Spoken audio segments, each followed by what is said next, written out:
year 410 AD, something unprecedented happened.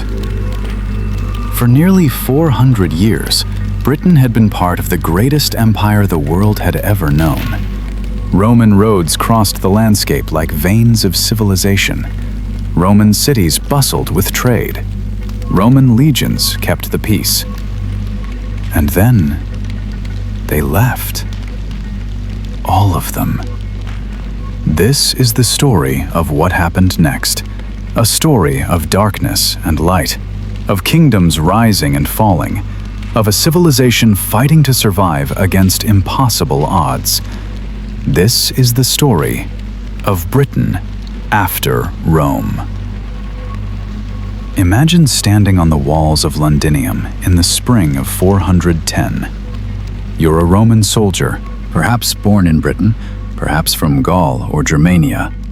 You've served the empire for 15 years. This city, these walls, this province, they're your home. But Rome itself is under siege. The Visigoths are at the gates. Emperor Honorius has sent a message to the cities of Britain, 3 words that will echo through the centuries. Look to your own defenses. The legions are being withdrawn, not just a few cohorts, all of them. The 6th Legion, the 2nd Augusta, the 20th Valeria Victrix. These units that had stood guard on Hadrian's Wall, that had built the roads, that had kept the Picts at bay for generations. Gone. But here's what's remarkable. The Britons didn't give up. They didn't simply accept the darkness that was coming. They fought. They organized. They tried to maintain the civilization Rome had built. For a generation, maybe 2, they actually succeeded. To understand what was lost, we need to understand what Roman Britain had become by 410 AD. Picture the landscape. Over 50,000 miles of paved roads connecting every major settlement. Cities with running water, heated baths, amphitheaters. Villas in the countryside with mosaic floors and painted walls. A literacy rate higher than it would be again for 1,000 years. The economy was sophisticated. British wool was exported across the empire. British grain fed the legions on the Rhine. British silver filled Roman coffers. There were mints, markets, law courts, schools. And within a single lifetime, almost all of it would be abandoned. But the first generation after Rome, they still remembered how it all worked. They still tried to keep the cities alive, the roads maintained, the trade routes open. History remembers him as Vortigern, the supreme king. Though we don't know his real name, we know his dilemma. It's around 440 AD. A generation has passed since the Romans left. The cities are struggling. The economy is fragmenting. And from the north and west, raiders are probing the defenses. The Picts from beyond Hadrian's Wall, the Irish from across the sea. And Vortigern, desperate to defend what remains of Roman Britain, makes a decision that will change everything. He invites Saxon mercenaries to help defend the coast. Now, this wasn't a new idea. Rome itself had used Germanic tribes as foederati, allied warriors, for centuries. It was a proven strategy. Give them land, pay them in silver, and they'll fight your enemies. But Vortigern didn't know something crucial. The Saxons were fleeing rising sea levels and overpopulation in their homeland. They weren't looking for pay. They were looking for somewhere to settle permanently. According to the chronicler Gildas, writing a century later, the Saxons arrived in 3 ships. But those 3 ships were just the beginning. The southeastern coast of Britain was called the Saxon Shore, Litus Saxonicum, even in Roman times. Not because Saxons lived there, but because it was the coast that needed defending against Saxon raiders. The Romans had built a chain of massive forts along this shore: Richborough, Reculver, Portchester. These weren't small outposts. They were fortresses with walls 20 feet high and garrisons of hundreds of soldiers. When the Romans left, someone had to man those forts. Someone had to watch the sea. And so the first Saxons came as defenders, as allies. But within a generation, according to tradition, they rebelled. The chroniclers speak of a great betrayal, a feast where the Saxon leader Hengist murdered British nobles. Whether or not that specific event happened, what followed is undeniable. A wave of Saxon migration that would transform Britain forever. But the Britons didn't vanish quietly into the night. They fought back. For nearly a century, they fought back. And from this resistance would emerge legends that still echo today. The decades following the Saxon arrival are among the most obscure in British history. We call them the Dark Ages, not just because they were difficult times, but because the light of written records almost goes out. Almost, but not quite.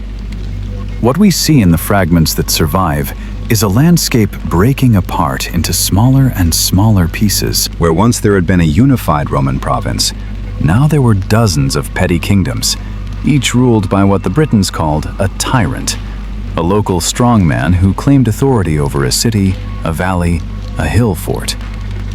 Some of these tyrants had Roman names: Ambrosius, Aurelius, Constantine.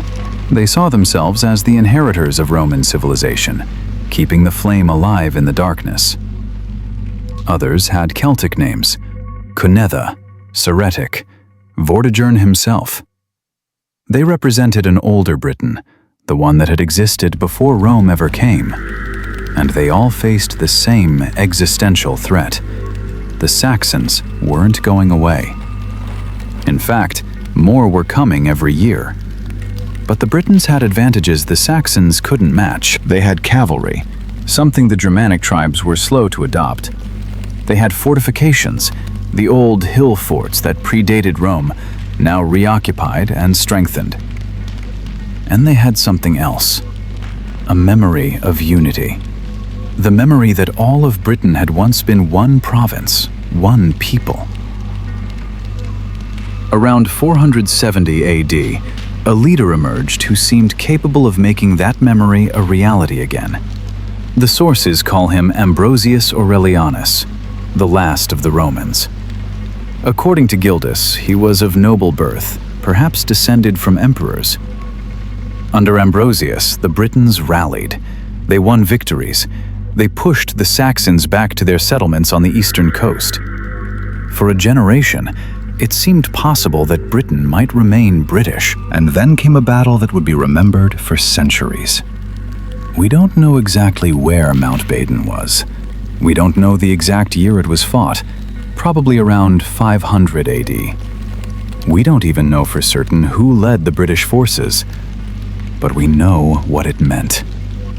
According to every source that mentions it, Mount Badon was a decisive British victory. A victory so complete that it halted the Saxon advance for an entire generation. Gildas, writing around 540, says that from the time of Badon until his own day, the Saxons had won no significant victories. 40 years of peace. 40 years when British civilization could breathe, rebuild, remember what it had been. Later sources would attribute this victory to a king named Arthur. Now, we have to be careful here. The Arthur of medieval romance, the knight in shining armor, the round table, Camelot, that's fiction, created centuries later. But was there a British war leader around 500 AD who won a great victory at Mount Badon? Someone whose deeds were remembered and celebrated until they became legend? It's possible. What matters more than whether Arthur existed is what the legend tells us about how the Britons saw themselves. As people who had fought impossible odds and won. As people who remembered civilization and refused to let it die. But victory at Badon didn't save Roman Britain. It only delayed the inevitable. During those 40 years of relative peace, something crucial was happening. The cities were dying. Not through conquest or fire, but through simple economics. Without the Roman army to garrison them, without the Roman administration to organize them, without the empire's trade network to sustain them, the cities simply emptied. By 550 AD, places like Londinium, Verulamium, Caleva, thriving urban centers a century and a half earlier, were abandoned ruins. People lived in timber halls built among the Roman stones. Forests grew in the forums. Cattle grazed in the amphitheaters. The literacy rate collapsed. The ability to make pottery on a wheel, a technology thousands of years old, was forgotten. The art of building in stone disappeared from Britain for centuries. This is why we call them the Dark Ages. Not because people were stupid or savage, but because the light of civilization seemed to flicker and nearly go out. And then, in the 500s, it got worse. A plague swept across Europe, probably bubonic plague, the same disease that would return as the Black Death centuries later. It devastated what remained of post-Roman Britain, and in the chaos that followed, the Saxons began to advance again. This time, there was no Mount Badon, no great victory. Just a slow, relentless tide pushing westward. By 600 AD, the map of Britain had been completely redrawn. In the east and south, Saxon kingdoms had taken root. Kent, the oldest and richest, East Anglia, Essex, Sussex, each ruled by kings who claimed descent from the pagan god Woden. In the north, the Angles, cousins to the Saxons, had established kingdoms of their own. Deira around York, Bernicia around Bambra, and eventually their union as Northumbria. And in the Midlands, a new power was rising. Mercia, the kingdom of the border folk, aggressive and expansionist. These weren't Roman provinces or Roman cities. These were Germanic tribal kingdoms, organized around warrior aristocracies and mead halls, where a king's power depended on his ability to distribute treasure to his followers. And yet, they were beginning to change, beginning to absorb something of the land they'd conquered. But this isn't just a story of Saxon conquest, because in the west and north, British kingdoms survived. In Wales, kingdoms like Gwynedd and Powys maintained Celtic culture and language. They remembered Rome. They kept Christianity alive, and they resisted. In the southwest, the kingdom of Dumnonia, modern Devon and Cornwall, remained British for centuries. In the northwest, the kingdom of Reged controlled lands that would later be Cumberland and Lancashire. And furthest north, beyond Hadrian's Wall, British kingdoms like Strathclyde and the land of the Godolphin fought both Saxons to the south and Picts to the north. These kingdoms produced some of the earliest British poetry, works like The Godolphin, an elegy for 300 warriors who rode south to fight the Saxons and never returned. Men went to Cathraith at dawn, their spirits high. 300 wore golden torques, and of those 300, but for one man, none returned. The language they spoke, what we call Old Welsh or Brythonic, was the descendant of the language of Roman Britain. And in their poetry, in their genealogies, they preserved memories of what had been lost. In the year 597 AD, something remarkable happened. A Roman missionary named Augustine landed on the coast of Kent with 40 monks. Pope Gregory the Great had sent them with a mission to convert the pagan English to Christianity. Now, this wasn't the first time Christianity had come to Britain. Roman Britain had been Christian. The British kingdoms of the West were still Christian, had been all along. But this was different. This was Christianity coming not to the conquered, but to the conquerors. Not to the remnants of Rome, but to the people who had destroyed Roman Britain. King Ethelbert of Kent, one of the most powerful Saxon kings, was married to a Frankish Christian princess. He agreed to hear Augustine preach, and according to the chronicler Bede, writing a century later, he was converted. Within a generation, Christianity was spreading through the Saxon kingdoms. Kent first, then Essex, then East Anglia. But there was a complication. The British Christians and the Roman mission didn't agree on everything. Different dates for Easter, different forms of tonsure. Deeper still, different attitudes about whether the Saxons, the invaders, the destroyers, deserved to be offered salvation. It would take decades to resolve these tensions, but when they were resolved, something new would emerge. A synthesis of Saxon, British, and Roman elements that would become England. And then, in the late 600s and early 700s, something miraculous happened in the kingdom of Northumbria. A flowering of learning and art that would rival anything in Europe. Monasteries like Lindisfarne and Jarrow became centers of scholarship. Monks copied manuscripts, preserved texts, created works of art like the Lindisfarne Gospels that still take your breath away. The greatest scholar was a monk named Bede, the Venerable Bede. Born around 673, he spent his entire life at the monastery of Jarrow, writing histories, biblical commentaries, works on science and timekeeping. His Ecclesiastical History of the English People, completed in 731, is the single most important source we have for this period.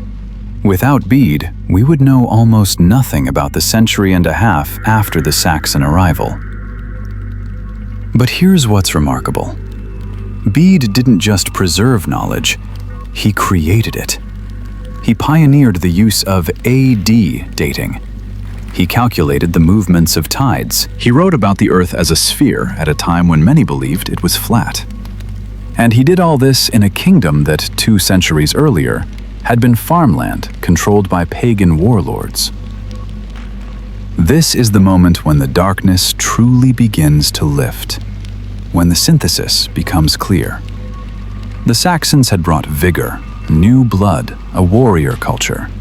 The Britons had preserved Christianity, literacy, the memory of Rome. And now they were beginning to merge. From this synthesis would emerge something neither Roman nor Saxon nor British, but all three. England. By 800 AD, the map of Britain had stabilized into a pattern that would last for centuries. 7 major kingdoms dominated the island: Kent, Sussex, Wessex, Essex, East Anglia, Mercia, and Northumbria. Later writers would call them the Heptarchy, though the reality was always more complex, with smaller kingdoms and sub-kingdoms competing for survival. Power shifted between them like a tide. In the 600s, Northumbria was supreme. In the 700s, Mercia under King Offa dominated, strong enough that Offa built a massive earthwork, Offa's Dyke, to mark the border with Wales. But here's what matters. They were beginning to think of themselves as a people. Not Saxons and Angles and Jutes anymore, but Angelsin, the English kin. The language was evolving too.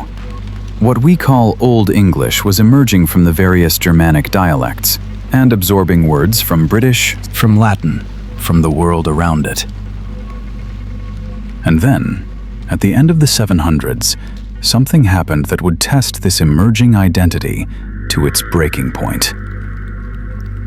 In 793 AD, raiders from Norway attacked the monastery at Lindisfarne. They slaughtered monks, they burned buildings, they desecrated the shrine of Saint Cuthbert, one of the holiest sites in Northumbria.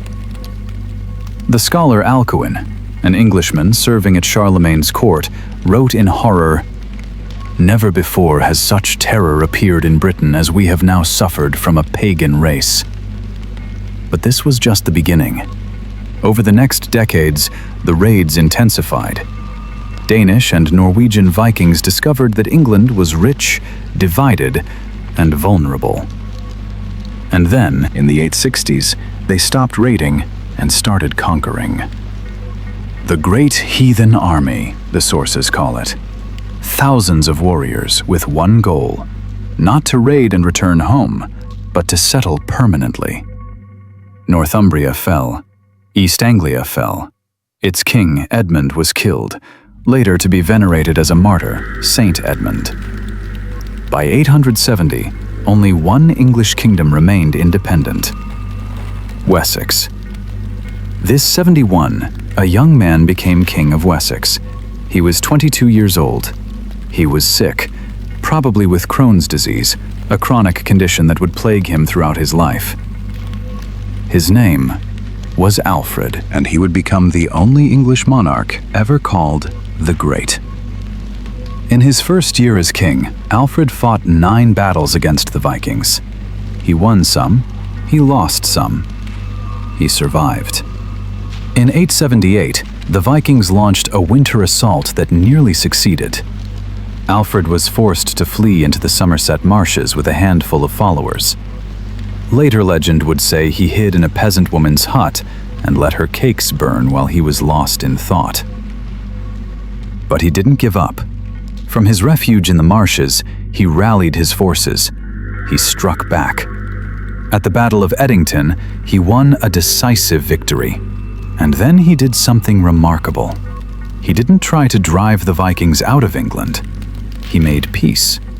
He divided the country. The Danes would rule the north and east, what became known as the Danelaw. Wessex would remain English. And for the next 2 decades, Alfred used the peace to transform his kingdom. He built fortified towns, burhs, across Wessex. He reorganized the army so there was always a force ready to fight. He built a navy, the first English navy.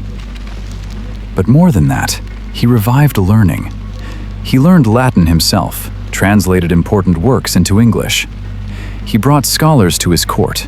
He established schools. When Alfred died in 899, he left behind not just a kingdom, but the idea of England, that there could be a single English nation, united under one king, Christian, literate, capable of standing against any enemy. So let's return to where we started.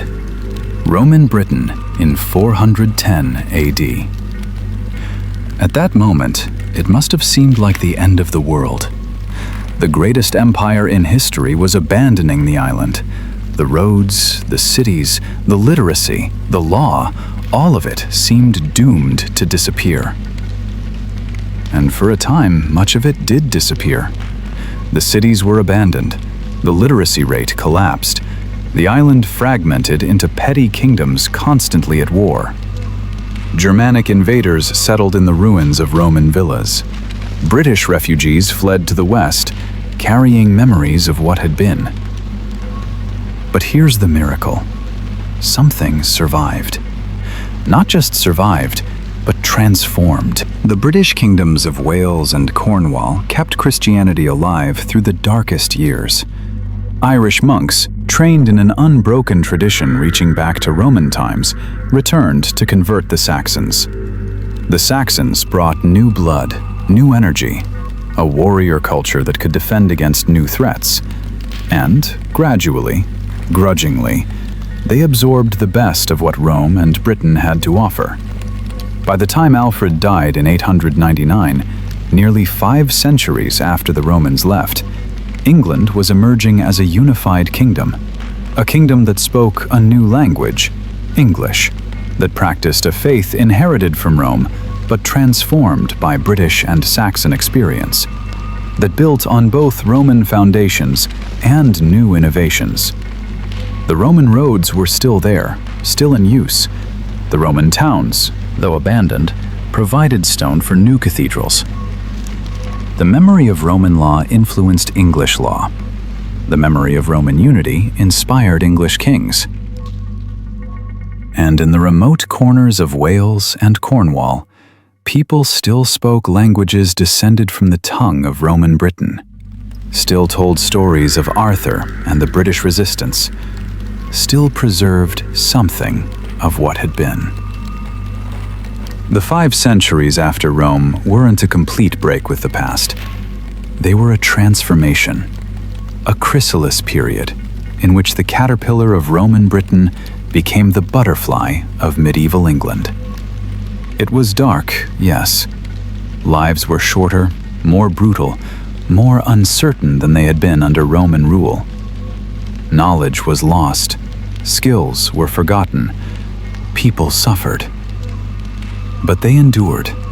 They adapted. They built something new from the ruins of what had been.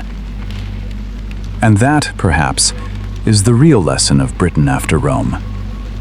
That civilization is more resilient than we think, that it can survive the fall of empires, the collapse of cities, the invasion of barbarians. It can be buried for centuries and then emerge again, transformed but recognizable, carrying forward the best of what came before. The Dark Ages in Britain ended not with a sudden dawn, but with a gradual lightening of the sky, with monks copying manuscripts, with kings establishing laws, with craftsmen rediscovering how to build in stone, with poets singing in a new language of old glories. By 900 AD, the darkness was lifting. England was being born, and the centuries that followed would build on the foundation laid in those dark years after Rome fell. The last Roman soldier had marched away in 410. But Rome's legacy never truly left. It was in the roads, in the words, in the memories, in the dream of unity and civilization. And from that legacy, and from the strength of those who refused to give up, a new nation was born. This has been Britain After Rome, The Dark Centuries.